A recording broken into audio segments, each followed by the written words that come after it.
మహేష్ గారి globe trotter ప్రస్తావన నేను తెచ్చే ముందు ఇమ్మాడి రవి అని ఈయన వార్నింగ్ మనందరం చూసే ఉంటాం కదా. 2 years బ్యాక్ అది వచ్చినా కూడా 1 month బ్యాక్ బాగా వైరల్ వెళ్ళింది. అది వైరల్ అవుతున్న టైంలో కూడా దాని మీద నేను వీడియో చేయలేదు. ఇవాళ ఇట్ ఇస్ టైం అనిపించింది. రాజీవ్ గాంధీ ఇంటర్నేషనల్ ఎయిర్పోర్ట్లో ఒక అరెస్ట్ జరిగింది. అది ఐబొమ్మకి సంబంధించిన హెడ్దే. ఆయన ఎలా పట్టుకున్నారు, ఎలా ట్రేస్ చేశారు, ఎలా ట్రాక్ చేశారు కూడా అది ఒక చాలా పెద్ద కథ. అది కెరేబియన్ ఐలాండ్స్ లో ఉంటున్నాడంట. మల్టిపుల్ రిపోర్ట్స్ లో మనకి ఏం తెలుస్తుందంటే అతను ఫ్రాన్స్కి వెళ్ళి ఫ్రాన్స్ నుంచి హైదరాబాద్ కు టికెట్ వేస్తే పోలీసులు అలర్ట్ అక్కడే RGIAలో ఉంటే మహేష్ గారి సినిమా గ్లోబ్ ట్రాటర్ ఈవెంట్ ఇవాళ రామోజీ ఫిల్మ్ సిటీలో జరుగుతుంది. దాని మీద వీడియో బయట కూడా రిలీజ్ చేశారన్న పాసెస్ మీద QR ఉంటుందని, దాన్ని స్కాన్ చేసి ఎక్కడ ఏ గేట్ ఉంటుందని పోలీసులు చెప్పిన జాగ్రత్తలు మొత్తం చెప్తూ ఎంత తక్కువ ట్రాన్స్పోర్టేషన్తో వస్తే అంత బెటర్ అని జాగ్రత్తలు చెప్తూ ఒక వీడియో చేశారండి. But at the same time ఈ స్కేల్లో ఈవెంట్ రిలీజ్ డేట్ కూడా మనకు తెలియకుండా ఇది ట్రైలర్ ఈవెంట్ కాదు, ఇది లేదా ప్రీ రిలీజ్ ఆడియో ఫంక్షన్ లాంటిది కాదు. సినిమా గురించి కొంత ఇన్ఫర్మేషన్ ఇద్దామని రాజమౌళి గారు అనుకున్నారు. దానికోసం ఒక సాంగ్ చేశారు, దాన్ని లిరికల్ వీడియో చేశారు. ఒక 100 అడుగులు LED వేస్తున్నారు, వేల మంది జనాలు వెళ్తారు అక్కడికి. ఇదంతా ఎందుకు చేస్తున్నారని ఒక ఫండమెంటల్ క్వశ్చన్ వస్తే డిమాండ్ క్రియేట్ చేయడానికి ప్రొడక్ట్కి. ఇక్కడ ప్రొడక్ట్ ఏంటి? సినిమా. అందుకనే మనతో పాటు అక్కడ నార్త్ నుంచి ఇన్ఫ్లుయెన్సర్లు తెచ్చి యూ గెట్ ద పాయింట్ కదా, ఒక బజ్ క్రియేట్ అవ్వాలి. ఇక్కడ ఏ సినిమాకైనా బజ్ ఎందుకు క్రియేట్ చేయాలి? బడ్జెట్ రికవర్ అవడం కోసం, ప్రాఫిట్స్ ఓవర్ఫ్లోస్ చూడడం కోసం, సింపుల్ గా మనం మాట్లాడే భాషలో మాట్లాడాలంటే టికెట్లు తెగడం కోసం.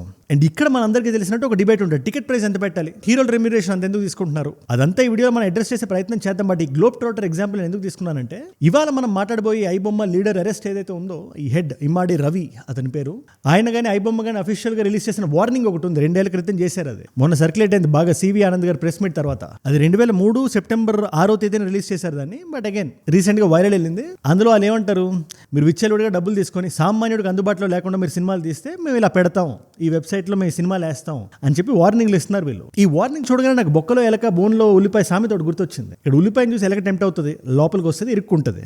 ఈ సామెతలో ఎలక ఎవరు? మనం, అదే జనం. ఉల్లిపాయ ఏంటి? సినిమా. బోన్ ఏంటి?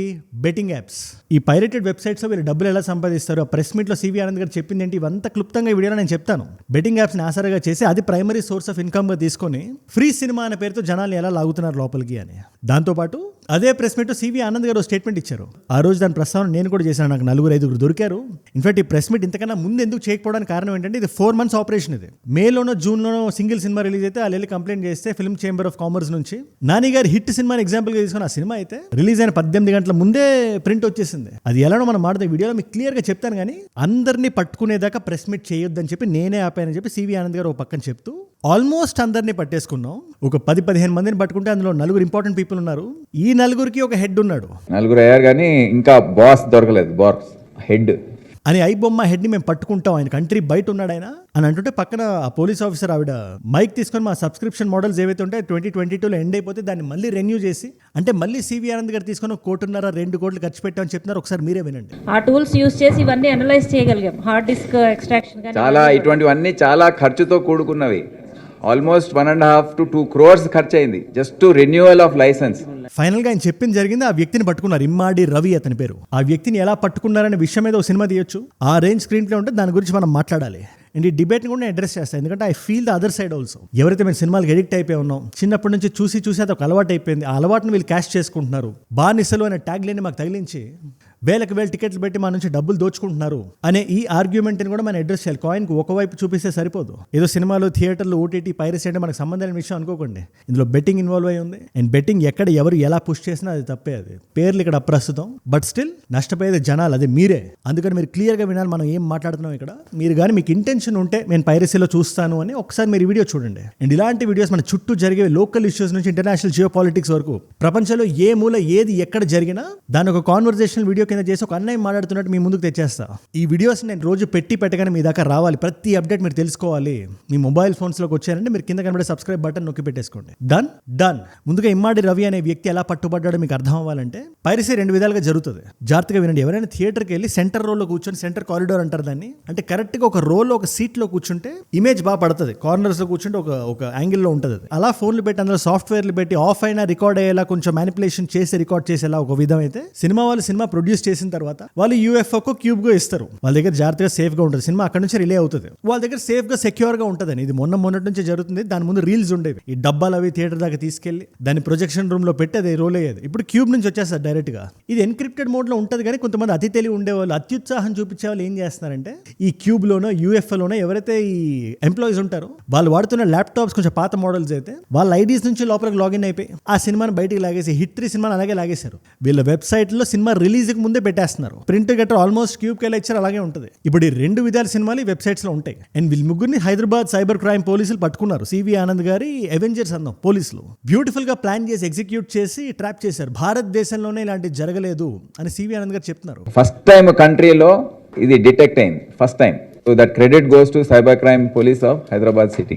అలా రిలీజ్ అయిన సినిమాని థియేటర్స్ లో ఎలా డిస్ట్రిబ్యూట్ చేస్తారో అలా టెలిగ్రామ్ గ్రూప్స్ లో డిస్ట్రిబ్యూట్ చేయడానికి ఒక వ్యక్తి, థియేటర్కి వెళ్ళి రికార్డ్ చేసే జానా కిరణ్ కుమార్ లాంటి ఏజెంట్స్, దాన్ని నీట్గా కన్సాలిడేట్ చేసి వెబ్సైట్స్ లో పెట్టే సిరిల్ రాజ్ లాంటి మిడిల్ మెన్, సిరిల్ ఇన్ఫాంట్రాజ్ అతని పూర్తి పేరు. లాస్ట్ వీడియోలో కూడా ఈ వ్యక్తి ప్రస్తావన వచ్చింది. బాగా కష్టపడే వ్యక్తి, ఎంఎస్ లేకుండా జస్ట్ ఇంజనీరింగ్ చేస్తే ఎంత డబ్బులు వస్తాయి, ఎంత శాలరీ వస్తుంది, ఇలాంటి ఇలీగల్ యాక్టివిటీస్ చేసి ఎంత డబ్బులు వీళ్ళు సంపాదిస్తున్నారు. 9 లక్షలు సంపాదిస్తున్నాడు. 9 ఆ డబ్బులు కూడా సరిపోవట్లేదు, నాకు ఇంకా కావాలి అని సిరిల్ వీళ్ళ బాస్లు నడుతున్న చాట్స్ సివి ఆనంద్ గారు చెప్పారు. ఈ బాస్లు ఎవరంటారా? బెట్టింగ్ ఫ్యాంటసీ గేమింగ్ యాప్స్లో సినిమాలు మీరు ప్లే చేయండి, దాని మీద వాటర్ మార్క్లు లోగోలు మేము వేసుకుంటా ఉంటారు వాళ్ళు. ఇప్పుడు వాళ్ళే ఉంటారు, సినిమాలు సరిగ్గా లేవు, జనాలు సరిగ్గా రావట్లేదు, వచ్చిన వాళ్ళు బెట్టింగ్ లో కన్వర్ట్ అవ్వట్లేదు, వాళ్ళు డబ్బులు పోగొట్టుకోవట్లేదు, కాబట్టి నేను మీకు డబ్బులు ఇవ్వను అంటుంటే డిస్కషన్ చేసుకుంటున్నారు. జనవరి ఇంత ట్రాన్స్ఫర్ అయింది, అతను లెక్కిస్తున్నాడు అనమాట. ఇతనేమో ప్రొటెస్ట్ చేస్తున్నాడు, నాకు తక్కువ పేమెంట్ చేస్తున్నావు అని. అయితే అక్కడ ఆన్లైన్ బెట్టింగ్. సార్ సినిమా బాగాలేకపోతే మేమేం చేయగలుగుతాం, మా కష్టం మేము పడుతున్నాం, మాకు ఇంకా డబ్బులు కావాలి అని డిస్కషన్ నడిచింది. ఇలా సంపాదిస్తూ ఇంకా ఎక్కువ డబ్బులు కావాలని ఈ వ్యక్తి ఎంతకాలం సంపాదించగలిగాడు మీరే చెప్పండి ఒకసారి. దొరికిపోయాడు కదా.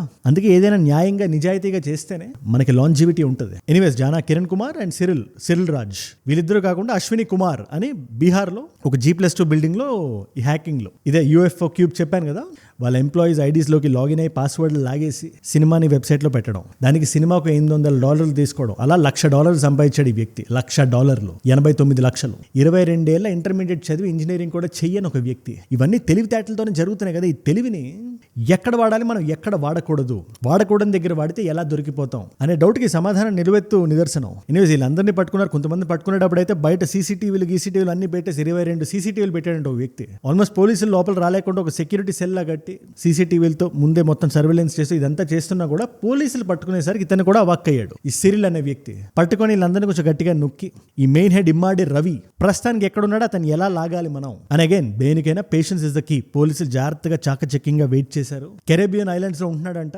మల్టిపుల్ రిపోర్ట్స్ లో మనకి ఏం తెలుస్తుందంటే అతను ఫ్రాన్స్కి వెళ్ళి ఫ్రాన్స్ నుంచి హైదరాబాద్ కు టికెట్ వేస్తే పోలీసులు ఎలర్ట్ అక్కడే RGIA లో ఉంటే రాజీవ్ గాంధీ ఇంటర్నేషనల్ ఎయిర్పోర్ట్ ఆయన దిగానే న్యాప్ చేశారు. ప్రస్తుతానికి క్వశ్చనింగ్ నడుస్తుంది. ఎక్కడైనా డౌట్ వస్తే కూకట్పల్లి సైబర్ క్రైమ్ జ్యూరిస్డిక్షన్ లో. అగైన్ మీరు జాగ్రత్తగా గమనించండి, ఈ ప్రెస్ మీట్ జరిగి 1 month అయింది. పట్టుకుంటామని ఖచ్చితంగా సివి ఆనంద్ గారు చెప్పారు. తర్వాత చిరంజీవి గారిని, వెంకటేష్ గారిని, నాగార్జున గారిని, నాని గారిని వీళ్ళందరినీ తెచ్చి ఒక డిస్కషన్, ఒక డెమోలా ఇచ్చారు, డెమోలా చూపించారు. ఎందుకంటే సినిమా వాళ్ళకు కూడా ఇది తెలియడం చాలా important. Most of the film people also వాళ్ళకి తెలుసో తెలియకుండానే ఇవే గేమింగ్ యాప్స్ ని, ఫ్యాంటసీ యాప్స్ ని ప్రమోట్ చేస్తున్నారు. ఆన్ ది అవుట్ సైడ్ చాలా లీగల్ గా చెప్తారు, ఇది గేమింగ్ అండి, ఫ్యాంటసీ అండి, ఇది మన భారతదేశంలో చేసుకోవచ్చు, ఇది లీగల్ అనే మీనింగ్ వచ్చినట్టు వాళ్ళు మాట్లాడతారు. కానీ ఏదో ఒక లూప్ హోల్ ఉంటుంది. ఎవరైతే ఆ గేమ్ ఆడుతున్నారో వాళ్ళ దగ్గర నుంచి డబ్బులు తీసుకుందామని ఆ గేమ్ డిజైన్ అవ్వబడింది తప్పితే వాళ్ళకి డబ్బులు ఇద్దామని అయితే ఉండదు. ఫస్ట్లో గెలిచేసినట్టు చూపిస్తారు, దాని తర్వాత ఆడితే మొత్తం లాగేస్తారు. దీనివల్ల నాశనం అయిపోయిన కుటుంబాలు ఎన్ని ఉన్నాయో మీరు అది నేను చెప్పాల్సిన అవసరం కూడా లేదు. ఎంతోమంది ప్రాణాలు వదిలేస్తున్నారు. అందుకని ఏ విధమైన ఇల్లీగల్ యాక్టివిటీనైనా మనం పుష్ చేయకూడదు, ప్రమోట్ చేయకూడదు. అది మనకి ఆసరా కలిగించినా కూడా మనం ఏముంది, ఆఫీస్ అయిపోయింది, వెనక్కి మెట్రోలో వస్తున్నాం లేదా క్యాబ్లో ఇంటికి వెళ్తున్నాం, గంట సేపు టైం ఉంది, ఒక వెబ్సైట్లోకి లాగిన్ ఒక సినిమా చూసాడు ఎంతసేపు అనుకుంటాం మనం లాగిన్ అయిన మరుక్షణం మనకి యాడ్స్ వస్తుంటాయి, మాల్వేర్ మన మొబైల్స్లోకి డౌన్లోడ్ అయిపోతే. ఇదంతా నేను చెప్తున్నది కాదు, సివి ఆనంద్ గారు చెప్తున్నారు విత్ థరో రీసెర్చ్. మినిట్ మీరు అంత సేఫ్ ఉంది అని అనుకోవచ్చు, కానీ నెక్స్ట్ మినిట్ అది హ్యాక్ అవుతుంది. సో అది మనసులో పెట్టుకొని చేసే అవసరం ఉంది. మీ ఫోన్స్ హ్యాక్ అవడం నుంచి, మీ ఐడెంటిటీ థెఫ్ట్ అవడం నుంచి, మీ ఫోన్స్ ఉంటాయి కదా, మీ డీటెయిల్స్ ఉంటాయి కదా, దాని మీద ఎక్కడో జార్ఖండ్లో ఒక బ్యాంక్ అకౌంట్ క్రియేట్ అవుతుంది. మీకు అర్థం కాదు ఎలా అని. ఇదిగో ఇలాగే నిన్న రిలీజ్ అయిన సినిమా ఇవాళ చూద్దామని మీరు అనుకున్నారు కదా, ఆ థాట్ పుట్టినప్పుడు మీ అకౌంట్ ఒకటి క్రియేట్ అయిపోయింది రాంచీలో. తర్వాత అక్కడ ఏదైనా ఇల్లీగల్ యాక్టివిటీ జరిగినా పోలీసులు మిమ్మల్ని పట్టుకుంటారు. ఆ రిస్క్ మీకు అవసరమా చెప్పండి, మీరు ఒకసారి ఆలోచించండి. అండ్ ఎవరైతే కాయిన్కి యువతలు ఉన్నారో ఒక ₹1000 మీరు కష్టపడి సంపాదించి చూడండి. కష్టపడి ఒకసారి మీరు మార్కెట్లో మీ స్కిల్ని పెట్టి, అది ఎడిటింగ్ అవ్వచ్చు, డిజైన్ అవ్వచ్చు, లేదా మీ గిటార్ వాయించడం రాజు, ఏదో స్కిల్ని పెట్టి ₹1000 సంపాదించండి. ఆ ఫీలింగ్ ఉంటుంది కదా మీకు లోపల. ప్యారలల్గా అదే ₹1000 సింపుల్గా ఒక లోన్ యాప్ ఒకటి డౌన్లోడ్ చేసి నాకు ఇవ్వండి ప్లీజ్ అంటే టక్కన వచ్చేస్తుంది, 2 నిమిషాల్లో వచ్చేస్తుంది. అలా ₹1000 సంపాదించండి. మీ 2 చేతుల్లో ఉండే ఈ ₹1000 ఒకటైనా మీరు డిసైడ్ చేయండి. ఈ ₹1000 మీరు ఏదైనా చేయొచ్చు. అదే ఈ ₹1000 మీరు కానీ రిటర్న్ ఇవ్వకపోతే మీ మొబైల్ నెంబర్ని తీసుకొని వాట్సాప్లో మీ ఇమేజెస్ని పంపించి మీ పరువు తీసి మిమ్మల్ని మార్కెట్లోకి రోడ్డు మీదకి లాగేసి మీ ప్రాణాన్ని అర్పించేదాకా వదలరాళ్ళు. అది గుర్తుపెట్టుకోండి. ఇక్కడ ఏది ఎవడు సింపుల్ గా ఊరికనే చేయడం అప్పనంగా చేసే రోజులు కావు. చూడండి, రవి అనే వ్యక్తివే 3 కోట్లు ప్రస్తుతానికి ఫ్రీజ్ చేశారు. ఆయన పర్సనల్ విషయాలు కూడా న్యూస్ లో వస్తున్నాయి, కానీ అది మనకు అనవసరం. I don't want get in to that. But ఆ 3 కోట్లు ఎవరైనా కొంచెం నిజాయితీగా న్యాయంగా సంపాదించుంటే ఏ ఏజెన్సీ అయినా టచ్ చేయగలుగుతుందా? ఈ వీడియో నుంచి ఏదైనా టేక్ అవే మనకుంది. మన సినిమాలు చూడం, మనం పైరసీ చేయం, రెగ్యులర్ గా సాదా సీదాగా ఆఫీస్కి వెళ్ళి వెనక్కి వచ్చే ఒక సాఫ్ట్వేర్ ఎంప్లాయీ నుంచి ఇంజనీరింగ్ CA చేసే స్టూడెంట్ వరకు మన లైఫ్ స్టైల్ ఏదైనా వచ్చే మన రూల్స్ లోపలే ఉండాలి. అది బోరింగ్ అయినా ఆ లైఫ్ అలాగే ఉండాలి. ట్యాక్స్ కట్టాలి, GST ఫైల్ చేయాలి. మన అతి తెలివి ప్రదర్శిస్తే ఆ డబ్బులు ఏవైతే సేవ్ చేస్తామో అది ఎప్పుడైనా ఫ్రీజ్ అయిపోగలుగుతాయి అని ఇవాళ మనకు అర్థం కావాలి. ఇప్పుడు కొంచెం జనాల పాయింట్ ఆఫ్ వ్యూ కూడా మనం అర్థం చేసుకుందాం. ఒక కన్స్యూమర్ ఏమంటున్నాడు ఇక్కడ, మాకు భారం అయిపోయింది. ఒక 4 మంది మల్టీప్లెక్స్కి వెళ్ళి సినిమా చూసి రావాలంటే 5-6 వేలు వెళ్ళిపోతున్నాయి చేతుల నుంచి. ఒక సగటు వ్యక్తి వాళ్ళ సినిమా చూసే రోజు ఉందా?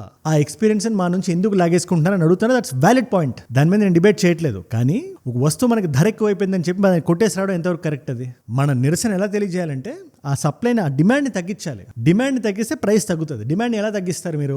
మీకు భారంగా ఉందా? మీరు పైరసీ చూడకండి, అది OTTలోకి వచ్చేదాకా ఆగండి. తద్వారా కూడా మీరు సినిమాకి హెల్ప్ చేస్తున్నట్టే. వాళ్ళు 20 రోజుల్లో 25 రోజుల్లో ఎందుకు సినిమాని OTTలోకి తెస్తున్నారు? వాళ్ళు 4 రోజుల క్రితం సినిమాలు ఇవాళ OTTలో ఉన్నాయి. అది నెట్ఫ్లిక్స్ అవనివ్వండి, ప్రైమ్ అవనివ్వండి. అవి నిత్యావసర వస్తువులు కాదు కదా, ఉల్లిపాయలు టొమాటోలు కాదు. వాటి కోసం మనం ఆగడంలో తప్పు లేదు. దానివల్ల డిమాండ్ కూడా పడి సినిమాలకి థియేటర్లు ఖాళీగా ఉండి థియేటర్ మోడల్ ఫంక్షనల్గా ఉండాలంటే ఈ ప్రైస్ తగ్గించాలి అని మనం మెసేజ్ పంపిస్తున్నాం లీగల్గా. ఐ బొమ్మలోనో పలానా రాకర్స్ లోనో చూస్తే కదా అప్పుడు మనం నేరస్తులు అవుతాం. మనం ఎవరికో నిరసన తెలియజేయడానికి మనం ఎందుకు నేరం చేయాలి? ఆ రోజే చూసేయాలి సినిమాని. మీకు నిజంగా అంత పిచ్చి సినిమా మీద ఉంటే మీరు వెళ్ళండి, మీరు సినిమాకి వెళ్ళండి, కానీ ఇల్లీగల్ పనులు చేయొద్దు. మీరు స్పెక్ట్రంలో ఇటైనా ఉండండి. ఫార్చునేట్లీ ఆర్ అన్ఫార్చునేట్లీ మనం ఒక క్యాపిటలిస్టిక్ వరల్డ్ లో బ్రతుకుతున్నాం. మనం ఒక ప్రోడక్ట్ ని రెడీ చేస్తే ధర అంత ఉండాలి అని చెప్పి వాళ్ళు డిసైడ్ చేస్తారు, లేదా గవర్నమెంట్ రెగ్యులేట్ చేయాలి. మనం చట్టాన్ని మన చేతిలోకి తీసుకోకూడదు. This is the biggest take away ఈ ఐబొమ్మ కేసు నుంచి, లేదా ఆ ఫౌండర్ అరెస్ట్ ఇష్యూ నుంచి, ఆ న్యూస్ నుంచి. దీని మీద మీరేమంటారు నాకు కింద కామెంట్స్ లో ఖచ్చితంగా రాయండి. ఇవాళ మల్టిపుల్ చాయిస్ క్వశ్చన్ మీ అందరికీ. ఐబొమ్మ వార్నింగ్ ఒకటి రిలీజ్ చేసింది కదా, దాంట్లో మా దగ్గర పలానా ఇంతమంది యూజర్స్ డేటా మా దగ్గర ఉందని చెప్పి క్లెయిమ్ చేసింది. ఆ వార్నింగ్ కనుక మీకు గుర్తుండుంటే ఎన్ని మంది యూజర్స్ ఉందని చెప్పింది. ఇది మీ మల్టిపుల్ చాయిస్ క్వశ్చన్ ఇవాళ. Option A 50 lakh, option B 3 కోట్లు, ఆప్షన్ సి 5 కోట్లు, ఆప్షన్ డి 10 కోట్లు. మీకు సమాధానం తెలిస్తే కింద రండి. తెలుసుకుందాం అనుకుంటే ఇన్స్టాగ్రామ్కి వచ్చేసేయండి. అక్కడ అజయ్ ఫ్రమ్ ఏజుడ్ అని ఉంటుంది. అజయ్ ఫ్రమ్ అని మీరు రాస్తే అక్కడ ఫుల్ ఫామ్ వచ్చేస్తే it's a verified profile, tick mark ఉంటుంది. 1+ million ఫాలోవర్స్ ఉంటారు. మీరు టక్ అని వచ్చేయచ్చు. అక్కడ ఇలాంటి వీడియోస్ని రీల్స్ లా చూడొచ్చు. ఇలాంటి వీడియో ఐడియా టాపిక్స్ నాకు ఏదైనా ఇద్దాం అనుకున్నా, లేటెస్ట్ న్యూస్ మీరు స్టోరీస్తో చూద్దాం అనుకున్నా, ఇట్స్ అ గ్రేట్ ప్లేస్. వచ్చేసేయండి, మాట్లాడుకుందాం. అండ్ ఆల్సో ఈ క్వశ్చన్ ఆన్సర్ అక్కడ లేకపోతే ఏజుడ్ రీల్స్ అని మన టీం నడుపుతున్న పేజ్ అక్కడ ఖచ్చితంగా పెట్టేయమంట. అండ్ ఏజుడ్ గ్లోబల్ అండ్ ఏజుడ్ అన్ఫిల్టర్డ్ అని చెప్పి మనకి we have 2 other channels. Me non Telugu ఫ్రెండ్స్కి నా కైండ్ ఆఫ్ వీడియోస్ మీరు షేర్ చేయాలన్నా, అంతేందుకు నా లైఫ్ స్టైల్ ఫ్యాషన్ వీడియోస్ మీరు మళ్ళీ చూడాలన్నా ఈ 2 ఛానల్స్ మీరు సబ్స్క్రైబ్ చేసి పెట్టుకోండి. We are growing horizontally, be a part of the community. And మీరు ఇక్కడ దాకా ఈ వీడియోలో వచ్చారంటే నేను ఒకటే విషయం చెప్దాం అనుకుంటున్నా. మీరు ఒక వాచ్ టైం ఇస్తున్నారు కదా ఈ వీడియోస్కి, అన్బిలీవబుల్. అది రోజు నన్ను కూర్చొని ఇలాగే మాట్లాడడానికి అసలు నిర్భయంగా, నిర్మోహమాటంగా నాకు అనిపించింది. నిస్సంకోచంగా మీ ముందు ఒక పర్స్పెక్టివ్ పెట్టడానికి నన్ను పుష్ చేస్తున్నది మీరే. మీరు చూపిస్తున్న ఈ ప్రేమ ఉంది కదా, దానికి నేను ఎటువంటి ఆటంకం వచ్చినా భంగం కలగకుండా ఈ వీడియోస్ చేయడానికి నాకు అదే ఒక పుష్ని ఇస్తుంది. దాన్ని ఇంకా స్ట్రెంథెన్ చేయాలంటే కొత్త వాళ్ళు ఎవరు చూస్తున్నా కింద కనబడే సబ్స్క్రైబ్ బటన్ నొక్కి పెట్టుకోండి. మీ చేతిలో ఉండే పవర్ అదే. Show your power. మీ చేతిలో ఉండే ఆ పవర్ని నాకు చూపించండి. సబ్స్క్రైబ్ చేశారుగా, డన్. మీకోసం 2 కాంప్లిమెంటరీ వీడియోస్ పెడుతున్నా. సివి ఆనంద్ గారిది ప్రీవియస్ ప్రెస్ మీట్ ఉంది కదా, దాని గురించి మీకు క్లారిటీలో ఉంటే ఇంకా విస్తారంగా మనం డీకోడ్ చేసాం. మనం మొత్తం క్లియర్గా అనలైజ్ చేసాం. ఆ వీడియో ఇక్కడ ఉంది. లేదు ఢిల్లీలో మనకి నేషనల్ పాలిటిక్స్లో ఏం నడుస్తుంది, ఢిల్లీలో వాట్ వాజ్ దాట్, ప్రస్తుతానికి అక్కడ సిచ్యువేషన్ ఎలా ఉంది, ఆ సంఘటన గురించి మీకు ఎటువంటి క్లారిటీ కావాలన్నా ఈ వీడియో చూడండి. మీకు ఏ వీడియో ఇంట్రెస్ట్ ఉంటే ఆ వీడియోకి వెళ్ళండి. నేను మళ్ళీ మిమ్మల్ని రేపు ఇంకో వీడియోతో కలుస్తా. మనందరం కలిసి పెరగాలి, కలిసి ఎదగాలి. Let us all grow together. Let us all rise together. Rise above ignorance. Rise above arrogance. Rise above hate. ఏజుడ్ అంటే మనం. జై హింద్, జై భారత్, జై ఆంజనేయ, ఓం నమః శివాయ.